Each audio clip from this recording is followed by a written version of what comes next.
High রাখি personally mail করলে আর সেটা রিপ্লাই দেবো না, এটা কখনো হতে পারে? তো তোমার জন্য আর আমার অডিয়েন্সের জন্য, সবার জন্যই এই ভিডিওটা বানানো। বাট এই ভিডিওটা তোমার দেখাটা খুবই জরুরি।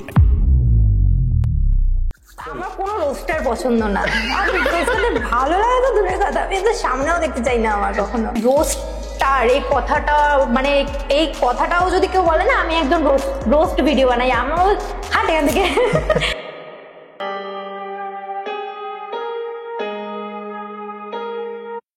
রাখি দেবনাথ খুব সম্ভবত 2019 সালের ভিগোতে ভাইরাল হওয়া এক মামনি, যাকে বাংলার ইউটিউবাররা রোস্ট করে করে ইউটিউবে তার থোবরার একটা পরিচিতি বানিয়ে দেয়। আর আজকের দিনে তার মেন ইউটিউব চ্যানেল, যার নাম রাখি দেবনাথ, যেখানে 1.07 মিলিয়ন সাবস্ক্রাইবার্স রয়েছে। মামনির কন্টেন্ট নিয়ে আমি পরে কথা বলবো। সো কিছুদিন আগে আমাদের রাখি দেবনাথ এবং তার ক্যামেরাম্যান 2 মিনিট পর তো ওকেই আমার ক্যামেরাটা ধরতে হবে, তার হাজবেন্ড আড্ডাখানার পডকাস্টে গিয়ে রোস্টারদেরকে নিয়ে এই মন্তব্যগুলো করে। আমার কোনো রোস্টার পছন্দ না, আমি ভালো লাগে তো দূরের কথা, আমি তো সামনেও দেখতে চাই না আমার কখনো। এবার এটা শোনার পরে আমি এই রাখি মামুনিকে নিয়েই হালকা মজা করে এই দুটো ভিডিও বানাই। দুটো ভিডিওই যদি তোমরা খুব ভালো করে দেখো তাহলে তোমরা বুঝতে পারবে দুটো ভিডিওর মধ্যেই না ওকে কোনো আউট অফ কনটেক্সট গিয়ে পার্সোনাল অ্যাটাক করেছি, না ওকে কোনো ডিরেক্টলি গালাগাল দিয়েছি, না ওর ফ্যামিলি তুলে গালাগাল দিয়েছি। ইনফ্যাক্ট আমি যা কিছু বলেছি মজার জন্যই বলেছি, কোনো হেট ছড়ানোর জন্য নয়। আসল কথা, ইউটিউব একটা রোস্ট ভিডিও বানাতে গেলে যে পারমিশনটুকু দেয়, ইউটিউবের যে গাইডলাইন গুলো আছে, এই দুটো ভিডিওই কিন্তু প্রপার গাইডলাইন মেনেই বানানো। তো প্রথম ভিডিওটা আমাদের মামুনির কতটা ভালো লেগেছে আমি সেটা বলতে পারবো না, বাট দ্বিতীয় ভিডিওটা মানে এই ভিডিওটা আমাদের মামুনির খুব একটা পছন্দ হয়নি। এন্ড খুব সম্ভবত এই ভিডিওটা দেখার পরেই আমাদের রাখি মামুনি আর ইউটিউব চ্যানেলের কমিউনিটি পোস্টে রোস্টারদেরকে উদ্দেশ্য করে এই পোস্টটা করে। এছাড়াও আমার চ্যানেলের অফিসিয়াল মেল আইডিতে আমাদের রাখির তরফ থেকে একটা মেলও আসে। দুটো ভিডিওই আপলোড করার পরে ভাই খুব সুন্দর পারফর্ম করছিল। ইনফ্যাক্ট সেকেন্ড ভিডিওটা প্রথমটার থেকে বেশি ভালো পারফর্ম করছিল। বাট আমি যে এই কথাগুলো বললাম, পোস্ট মেল এগুলোর পরের দিনে হঠাৎ করে ভিডিওর রিচ ডাউন হয়ে যায়, ভিডিওর মধ্যে ইয়েলো ডলার চলে আসে। এগুলো তখনই হয় যখন ভিডিওর মধ্যে মাস রিপোর্টিং করা হয় বা ভিডিওর মধ্যে কোনো প্রবলেম থাকে বা ইউটিউবের কোনো গ্লিচও হতে পারে ভাই। তবে ম্যানুয়ালি রিভিউ করানোর পরে ভাই সেই জিনিসটা শর্ট আউট হয়ে যায়। আর ম্যানুয়ালি রিভিউ করতে প্রায় 1.5 দিন সময় লাগে, ততক্ষণে ভিডিওর রিচ আটকে যায়। আর রিচ এফেক্ট হলে ভিউজেও এফেক্ট পড়ে। যাই হোক, কি আর করা যাবে ভাই। ভাই আমি রাখি বলছি, হ্যালো রাখি, মেল করেছো আর রিপ্লাই দেবো না, এটা কখনো হতে পারে? তবে কমিউনিটির পোস্টের রিপ্লাইটা আগে করি, তারপরে মেলের রিপ্লাইটা করছি। এখনো অবধি আমাকে নিয়ে যে কটা রোস্ট হয়েছে প্রায় সব কটাই আমি দেখেছি। থ্যাংক ইউ একটা হলেও ভিউজ বাড়ানোর জন্য। কিন্তু আমাকে নিয়ে করা কোনো ভিডিওতে খারাপ গালাগালি আর আমার পরিবার তোলার ব্যাপারে আমি সতর্ক করে দিচ্ছি। সতর্ক। দেখো, প্রথম কথা হচ্ছে আমি আমার ভিডিওর মধ্যে খুব একটা গালাগালি দিতে পছন্দ করি না, তার মানে এই নয় যে কেউ দেবে না। আর দ্বিতীয় কথা হচ্ছে, তুমি এই কথাগুলো বলার সময় একজন রোস্টার বা কিছু রোস্টার কথাটা ব্যবহার করতে পারতে, কিন্তু না, তুমি একটা গোটা রোস্টিং কমিউনিটিকে নিয়ে এরকম টাইপের স্টেটমেন্ট দিচ্ছ।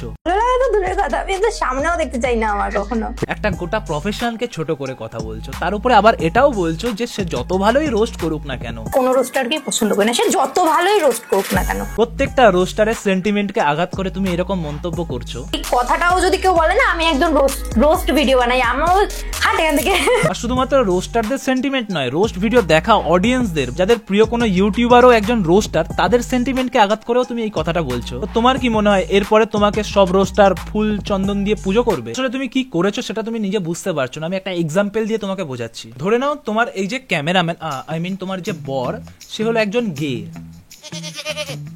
দেখো, খারাপ মাইন্ডে নিও না, আমি জাস্ট একটা এক্সাম্পল দেওয়ার জন্য বোঝাচ্ছি। আর খারাপ ভাবে নেওয়ারও কিছু নেই ভাই, একজন গে হওয়াটা অপরাধ নয়। এবার ধরো তোমার বর তোমাকে খুব হার্ট করলো, তুমি খুব কষ্ট পেলে তার জন্য। এবার যদি তোমাকে কেউ প্রশ্ন করে একজন ফেমাস LGBTQ কমিউনিটি পার্সনের নাম বলো যাকে তোমার খুব ভালো লাগে, আর তখন যদি তুমি ভাবো আমার বর একজন গে, সে আমার সঙ্গে খারাপ ব্যবহার করেছে, আমাকে কষ্ট দিয়েছে, প্রত্যেকটা এইরকম পার্সনকে ভালো লাগা তো দূরের কথা, তুমি সামনে থেকেও দেখতে চাও না। আবার তার উপরে ওই কমিউনিটির কেউ যদি তোমার সামনে এসে বলে আমি এই কমিউনিটি থেকে বিলং করি, আর সেটা শোনার পরে যদি তুমি এরকম কথা বলো, আশা করি তুমি বুঝতে পারলে কিছু মানুষের জন্য গোটা কমিউনিটিকে টার্গেট করে কোনো কথা বললে প্রত্যেকটা মানুষই হার্ট হয়। তবে ব্যাপারটা হচ্ছে কি বলতো, রোস্টাররা না আলাদাই ধাতু দিয়ে তৈরি হয়। তাদের সেন্টিমেন্টকে হার্ট করলে তোমার মতো নেকু কাঁদুনি কাঁদবে না, তারা পাল্টা রিপ্লাই দেবে। আর এই সমস্ত কথা বলার পরে তারপরে তুমি কি এক্সপেকটেশন রাখো? তুমি গালাগাল খাওয়ার কাজ করবে আর তোমাকে ফুল চন্দন দিয়ে রোস্টাররা পুজো করবে। তো আমি দিচ্ছি না তার মানে এই নয় যে কেউ দেবে না। কোনো রোস্টারকে আমার ভালো লাগেই না, কখনো না, কোনো দিনও না। দেখো, হতে পারে তোমার কাউকে ভালো নাই লাগতে পারে, তবে সরাসরি সবকিছু এরকম ভাবে এসে বলতে নেই। একটা এক্সাম্পল দিয়ে বোঝাই। এই লেখাটার সঙ্গে এই যে ছবিটা তুমি পোস্ট করেছো, সেই ছবিটা দেখার পরে আমারও মনে হয়েছে মন্টি রয় যদি বউ সাজে, আমি 100% কনফার্ম যে এর থেকে বেশি মেয়ে লাগবে।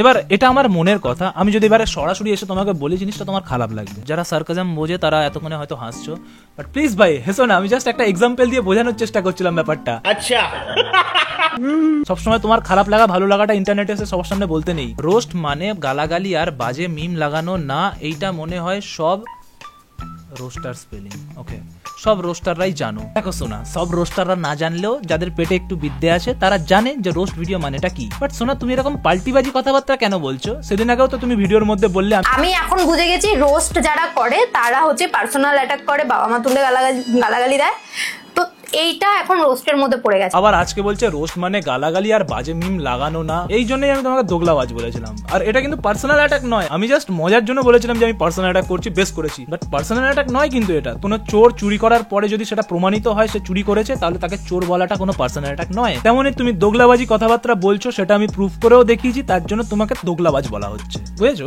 এটা কোনো পার্সোনাল অ্যাটাক নয়, কমপ্লিমেন্ট হিসেবে নিতে পারো।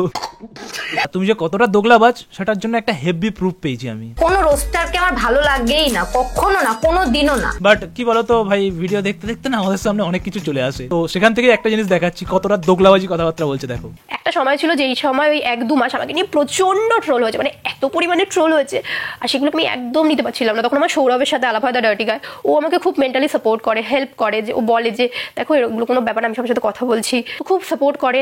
যেটা নিয়ে এত বড় কন্ট্রোভার্সি স্টার্ট হলো, যেটার জন্য ভাই ও কোনো রোস্টারকে সহ্য করতে পারে না, কিন্তু সেই টাইমে যখন ওকে নিয়ে ট্রোল করা হতো, ডিপ্রেশনে চলে গেছিল, সেই টাইমে কে হেল্প করেছিল মেন্টালি? একজন রোস্টারই ওকে মেন্টালি সাপোর্ট করেছিল। আজকে কি করে তাহলে ভাই সব রোস্টারকে নিয়ে এরকম উল্টো পাল্টা কথা বলতে পারছিস? ভাই রোস্টারই তো তোকে সেই টাইমে সাপোর্ট করেছিল, তো একটু বাধে না এই কথাগুলো বলতে? মাঝে পরিবার এলে আমি কিন্তু ছেড়ে দেবো না সহজে। ভাই এ ভাই বদলাবে না ভাই, 2019এও একে রোস্ট করার পরে বলেছিল আমি যদি কোনো ট্রোল দেখি আমাকে নিয়ে সেই চ্যানেলের বিরুদ্ধে আমি স্টেপ নিতে বাধ্য হব। 2019এও বলছে স্টেপ নিতে বাধ্য হবো, 2025-এ এসে বলছে ছেড়ে দেবো না সহজে। দম তো আছে ভাই, তখনও ভাই হুমকি দিচ্ছে, এখনো হুমকি দিচ্ছে। এখন একটা জিনিসের জাস্ট চেঞ্জ হয়েছে, তখন ট্রোল করলে ভাই হুমকি দিত, এখন মাঝখানে পরিবারটা এসছে, ইমোশনে কানেক্ট করতে হবে না। এই কথাটা না আজকাল বিশাল শুনছি ভাই। সেই তিথি তুষারও বলেছিল না, আমাদেরকে নিয়ে যা ইচ্ছা বলতে গেল, কিন্তু মা বাবাকে টানলে ভাই ডিরেক্ট স্ট্রাইক মারবো। এও ভাই মাঝে পরিবার এলে আমি কিন্তু ছেড়ে দেবো না সহজে। পরিবারকে এমনি এমনি মানুষ টানে না, কোনো কিছু রিজন থাকলে তবেই টানে। আমাকে নিয়ে করা ভিডিওতে শুধু যেন আমার কথাই হয়, আমার মা বাবা বরকে নিয়ে খারাপ কোনো বা ভালো কোনো কথা আমি কিছু শুনতে চাই না। ভাই খারাপ কথা বলতে পারবো না বুঝতে পারলাম, কিন্তু ভালো কথা কেন বলতে পারবে না ভাই? এখানে কি রেস্ট্রিকশন ভাই? এ কি আবদার ভাই? তোমার কথা মাত্র চলবে নাকি সবাই? তুমি ফ্যামিলি দেখিয়ে ব্লগ বানাবে, টাকা কামাবে, আর আমরা তোমার ফ্যামিলিকে নিয়ে খারাপ কথা বাদ দাও, আমি প্রশংসাও করতে পারবো না? মামুনি একটা কথা বলি, ফ্যামিলিকে ভিডিওর মধ্যেই রেখো না, সব থেকে বেটার। কেউ কথা বলবে না, ভালো কথাও আমি শুনতে চাই না। শুনতে না চাইলে কান বন্ধ করে রাখো, শুনতে হবে না ভাই। পাবলিক পুরো কমেন্ট সেকশনে চেটে গেছে, তোরা ইনকামের জন্য সব করতে পারিস আর রোস্ট করলেই দোষ। এখন সুন্দর করে কমেন্ট করেছে, একটা বিছানার চাদর পরিবর্তন করতে গেলেও সেটা ভিডিও করে ছেড়ে দেয় তোমার বর। প্রথম কোন ডাক্তার দেখলাম চেম্বারে না গিয়ে সারাদিন বউ কি করছে সেটা। ফ্যামিলি নিয়ে তো আমি কিছু বলিনি ভাই, কমেন্ট সেকশনে মানুষজন বলছে দেখো বেশ করেছে তোকে রোস্ট। ভাই আমি রাখি বলছি, প্রথম কথা ভিডিও বানিয়েছো ওকে, ইটস ওকে, বাট যেই পার্টটুকু আমার মাকে নিয়ে বলেছো ওই পার্টটুকু ডিলিট করে দেন পোস্ট করো। তোমরা যারা আমার ভিডিও দেখো তোমরা জানো আমি ভিডিওতে সেরকম ভাবে গালাগালিও দিই না। তার উপরে ভাই একজন মাকে নিয়ে ভাই আমি উল্টো পাল্টা কি বলে ফেলেছি ভাই, আমি নিজেই ভাই কনফিউজ হয়ে গেছি ভাই, আমার নিজের গিল্ট ফিল হচ্ছে ভাই, কি আমি কি করে ফেললাম ভাই, আমি মাকে নিয়ে কি বললাম। তার জন্য আমি ভিডিওটা দেখতে যাই, আর ভিডিওটা দেখার পরে আমি বুঝতে পারি আমি ওর মাকে নিয়ে কিছু বলিনি, জাস্ট আমি একটা কোয়েশ্চেন জিজ্ঞাসা করেছিলাম। আসলে ওকে প্রশ্ন করা হয়েছিল তোমার সোশ্যাল মিডিয়া আসার ইন্সপিরেশন কে, ওখানে ও অ্যান্সার দিয়েছে ভাই আমার মাই হচ্ছে আমার ইন্সপিরেশন, আমার যা কিছুই শেখা আমার মাকে দেখে শেখা। তো সেখানে আমি ওরই একটা নাচের ভিডিও দেখিয়ে জিজ্ঞাসা করেছিলাম এটাও কি তোমার মায়ের থেকে শেখা? খারাপ কি বলেছি ভাই? আর একজন মায়ের কাছ থেকে তার মেয়ে নাচ শিখতেই পারে, এটা তো খারাপ কিছু নয়। দেখো মামনি, ওখানে শুধুমাত্র তোমার কথাতেই তোমাকে ফাঁসানো হয়েছিল, আর কিচ্ছু নয়। আমি তোমার মাকে নিয়ে কোনো অপমান করিনি, আর আমি আউট অফ কনটেক্সট কারণ মা বাবাকে নিয়ে ভিডিওতে রাখাটা পছন্দ করি না। ওটা একটা কনটেক্সটে বলা হয়েছে, যেটা সুযোগ তুমি নিজেই করে দিয়েছো। বাট ঠিক আছে ভাই, কারো সেন্টিমেন্টে আঘাত করার আমার কোনো ইন্টেনশন ছিল না। আমি একটা ভালো রোস্টার, বুঝেছো? তুমি যখন বলছো নিজের থেকে এসেই যে ওটা তোমার খারাপ লেগেছে ডিলিট করে দেওয়া উচিত, এই ভিডিওটা আপলোড করার পরে ওই পার্টটা আমি ডিলিট করে দেবো ভাই। ওইটুকুর জন্য কান্নাকাটি করো না ভাই, দেখে বালিশ ভেজানোর কোনো দরকার নেই। তো এটা থেকে একটা শিক্ষা নিয়ে নাও, সোশ্যাল মিডিয়াতে এসে বেশি ভুলভাল বকতে নেই, বুঝেছো? আর হ্যাঁ, আর একটা কথা বলে দিই, জামাই ষষ্ঠীর ব্লগটা ওকে, হ্যাঁ ভাই এই জায়গাটায় আমি একটু মিস ইনফরমেশন দিয়ে ফেলেছি, কারণ ওই ব্লগটায় যে জামাই ষষ্ঠীটা হচ্ছিল ওটা ওর বাবার আমি সিরিয়াসলি বলছি, ওটা ওর বাবার জামাই ষষ্ঠী হচ্ছিল, সেখানে আমি বলে ফেলেছিলাম বিয়ের আগেও ওর জামাই ষষ্ঠী হয়েছে।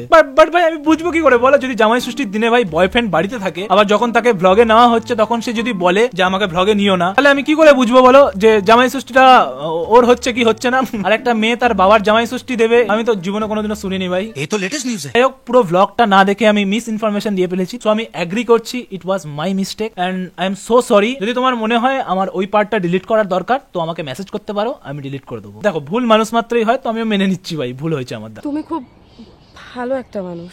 একজন কমেন্ট করেছিল রোস্টার স্পেলিংটাও ঠিক করে লিখতে পারে না। দেখো মানুষ মাত্র মিস্টেক হয়ে যায়, কেউ যখন বলে রোস্টার স্পেলিংটা ভুল তো সেটাকে একসেপ্ট করে জিনিসটাকে ঠিক করে নিতে হয়। এখনো পর্যন্ত স্পেলিংটাকে চেঞ্জ করেনি ভাই, ইগোতে লেগে গেছে, বুঝতে পেরেছো? কি আর বলবো ভাই, এত ইগো কিসের ভাই তোমাদের, এত ইগো কিসের ভাই, বুঝতে পারি না সত্যি কি অবস্থা। সে কিনা 3 লাখ মান্থলি ইনকাম করে, কি বলবো, ছাপড়িগিরি করে এত টাকা পাওয়া যাচ্ছে, তাই সমাজের এই অবস্থা।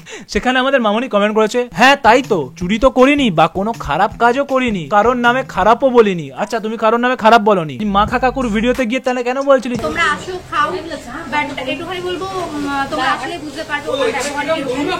আমার ভিডিও দেখলেও তোমরা বুঝতে পারবে একটু বেশি ব্যবহার কেমন একটা করছিল। আমাদের মামনি কিন্তু কারোর নামে খারাপ কথা বলেনি, তাহলে ভিডিওর জন্য নিজের বন্ধু বান্ধবদেরকে ভাই চোর পর্যন্ত অপবাদ দিয়ে দিলি। একটা গয়না চুরির প্র্যাঙ্ক করেছিল, তো সেটা নিয়েই আর কি একটা কন্ট্রোভার্সি ক্রিয়েট করার চেষ্টা করেছিল। রোস্টারদেরকে নিয়ে এত কিছু বলে দিচ্ছে, মাখা কাকুকে নিয়ে এত কথা বলছে, তাও আবার কি বলছে এখানে এসে, কারোর নামে খারাপও বলিনি আমি।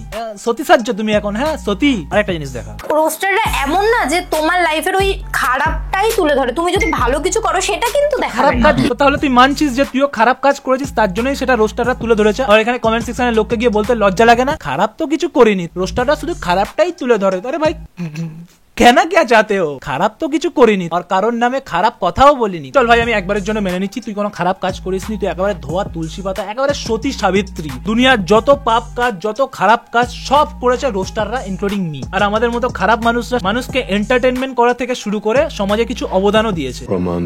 বাংলাদেশের সিঙ্গার নোবেল যখন আমাদের ভারতবর্ষের প্রধানমন্ত্রীকে অপমান করে ভিডিও বানিয়েছিল, তখন আমাদের মতো খারাপ রোস্টাররাই ইনক্লুডিং মি ভিডিও বানিয়েছিলাম। বিবেক বিন্দ্রা যখন গোটা ইন্ডিয়ার সামনে বাঙালিদেরকে অপমান করছিল, তখন আমি ভিডিও বানিয়েছিলাম কারণ আমি খারাপ। একটা জাপানিজ সিঙ্গার আমাদের ভারতবর্ষের খাবারকে কারি বলে অপমান করেছিল, সেটা নিয়েও ভিডিও বানিয়েছিল এই খারাপ রোস্টার গুলোই, ইনক্লুডিং মি। যাদবপুর ইউনিভার্সিটিতে একটা ছেলে র্যাগিং এর শিকার হয়ে নিজের প্রাণ দিয়েছিল, সেটা নিয়েও ভিডিও বানিয়েছিল আমাদের মতো খারাপ রোস্টাররা। আরজি করার সময়ও আমাদের মতো খারাপ রোস্টাররাই ভিডিও বানিয়েছিল। বাংলার অনেক রোস্টার আছে যারা অনেক উল্টোপাল্টা ভিডিও বানায়, সেগুলোকে নিয়েও অনেক রোস্টাররা কল আউট করে ভিডিও বানায়, ইনক্লুডিং মি। আমিও বানিয়েছি। রোস্টারদের পছন্দ করিস না তো এই ভিডিওটা দেখতে পারিস, ভিডিওটার এন্ড স্ক্রিনে আমি এই ভিডিওটা লাগিয়ে দেবো, দেখিস ভিডিওটা, কথা দিচ্ছি স্যাটিসফ্যাকশন পাবি। কারণ এখানে রোস্টারদের ফল্ট গুলোকে তুলে নিয়ে এসে ধোয়া হয়েছে। বাট আমাকে একটা কথা বল, এত বড় ইনফ্লুয়েন্সার একজন তুই, যার 5-5টা ইউটিউব চ্যানেল আছে, 5টা ফেসবুক পেজ আছে, একজন ইনফ্লুয়েন্সার হিসেবে তোর সমাজের প্রতি অবদান কি আছে? আর ভাই আমি যতই খারাপ হয়ে থাকি না কেন, বাবা হসপিটালে ভর্তি আছে, সেখানে গিয়ে ব্লগ বানিয়ে ইউটিউবে আপলোড করব সামান্য দুটো টাকা কামানোর জন্য, তোর মতো অতটা নিচে নামতে পারবো না ভাই। ডাক্তার একদম ফাইনাল ডিসিশন নেবে, আমি এখন তোমাদের বলতে পারছি না কি হয়েছে না হয়েছে। আমার তো মাথা ফাতা ঘুরে আমি মানে অবস্থা খারাপ হয়ে গেছিল, আমার এত খারাপ লাগছিল, এত টেনশন হচ্ছিল যে এবার কি হবে এবার কি হবে। শরম করো, ভুল মানুষের পাল্লায় পড়ে গেছে শোনা। কি আর বলো ভাই, এরা বাচ্চা ভাই, এরা বাচ্চা, শুধুমাত্র এত বড় বড় চ্যানেল তৈরি করে নিয়েছে ভাই। এই যে আজকের ভিডিওটা নিয়ে তোমাকে যে আমি 3-3টে ভিডিও বানিয়েছি, শুধুমাত্র জাস্ট মজা করেছি ভাই, সেই লেভেলের রোস্টিং আমি করিই না। ইনফ্যাক্ট আমি ওই টাইপের ভিডিও বানানো বন্ধই করে দিয়েছি ভাই। জাস্ট তুমি এই ভিডিওটা দেখো, বুঝে যাবে। ভুল করেছো, ভুলটা স্বীকার করে নিলেই হয়ে যায় ভাই। মানুষ মাত্রই ভুল হয়, আমারও ভুল হবে। আজকে আমি রোস্ট করছি, কালকে কেউ না কেউ আমাকেও রোস্ট করবে, আমারও ভুলগুলো তুলে ধরবে। আর আমার এই ভুলগুলো একজন তুলে ধরছে, চোখে আঙুল দিয়ে দেখাচ্ছে, আমার এই জিনিসটা থেকে শেখা উচিত হবে। বুঝতে পারলে? তো রোস্ট থেকে শিখতে হয়। তো গাইস চলো আজকের ভিডিও এখানেই শেষ করছি। আর এই ভিডিওটা দেখার পরে কাউকে গালাগালি বা হেট করো না, তোমাদের যা বলার আমার কমেন্ট সেকশন খোলা আছে, এখানে তোমরা বলতেই পারো। আর এই যে এখানে ট্যাপ করে ভিডিওটা দেখতে পারো। তো দেখা হচ্ছে নেক্সট ভিডিওতে, ততক্ষণের জন্য বাই।